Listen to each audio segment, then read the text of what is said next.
Bismillahirrahmanirrahim. Assalamu alaikum dear student. I am Amreen Ibrar. Our topic is symmetry. Chapter 13, exercise 13C from book D2, 7th edition. Question number 2. Exercise 13C from question number 2. Find the order of rotational symmetry for each of the following figure. देखिए students, ये जो हमें given figure है ये pyramid है. This is called the vertex of the pyramid और this point is called the centre of the base of the pyramid. हम pyramid में से एक ही एक्सिस ऑफ रोटेशन पास कर सकते हैं, यानी पैरामिड का एक्सिस ऑफ रोटेशन क्या होता है, 1 होता है. जो ये रेड लाइन आपको नज़र आ रही है, this is called the axis of rotation of the pyramid.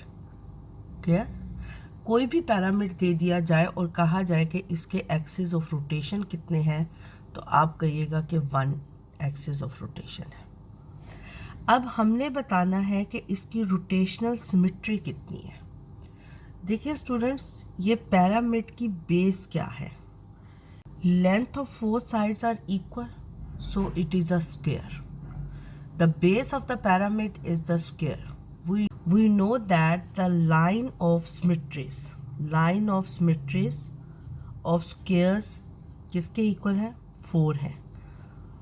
Order of rotational symmetry of this pyramid is also 4.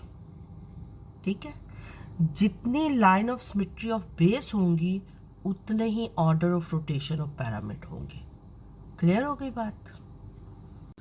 ये बी पार्ट में देखें, ये red line is the axis of rotation. इस पैरामिड का हमने ऑर्डर ऑफ रोटेशनल सिमेट्री बतानी है.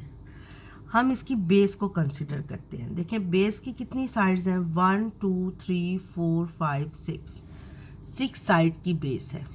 तो कौन सी फिगर हो गई है, 6 साइड्स हैं, तो ये कौन सी गॉन हो गई, hexagon. We know that the line of symmetry of hexagons are 1, देखिए 1 2 3 4 5 6. We know that line of symmetry of hexagon are 6. जितनी साइड्स होंगी उतनी ही लाइन्स ऑफ सिमेट्रीज होंगी. Clear? Line of symmetry of hexagons 6 है. Order of rotational symmetry of hexagon भी क्या होगा, 6 होगा. सी पार्ट में देखें स्टूडेंट्स, हमारे पास ये कोन गिवन है. कोन ऐसा पैरामिड है जिसकी बेस सर्कल होती है. क्लियर? अब देखें, इसका ये वर्टेक्स है, this is the centre of the circle. Red line जो है ये axis of rotation of the cone है.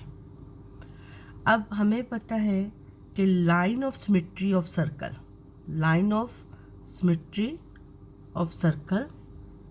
वो कितनी होती हैं, इन्फिनाइट होती हैं. इस कोन का ऑर्डर ऑफ रोटेशनल सिमेट्री क्या होगा, इन्फिनाइट होगा. क्लियर? अब स्टूडेंट्स, ये सिलेंडर है हमारे पास. Cylinder is the example of prism. Prism में एक्सिस ऑफ रोटेशन हर फिगर का डिफरेंट होता है, लेकिन सिलेंडर का एक्सिस ऑफ रोटेशन क्या होता है, 1 होता है. क्लियर? अब हमने इसकी ऑर्डर ऑफ रोटेशनल सिमेट्री बतानी है. तो इसकी बेस क्या है, सिलेंडर की सर्कल है. तो line of symmetry of circle क्या होता है, इन्फिनाइट. तो order of rotational symmetry of cylinder is also infinite.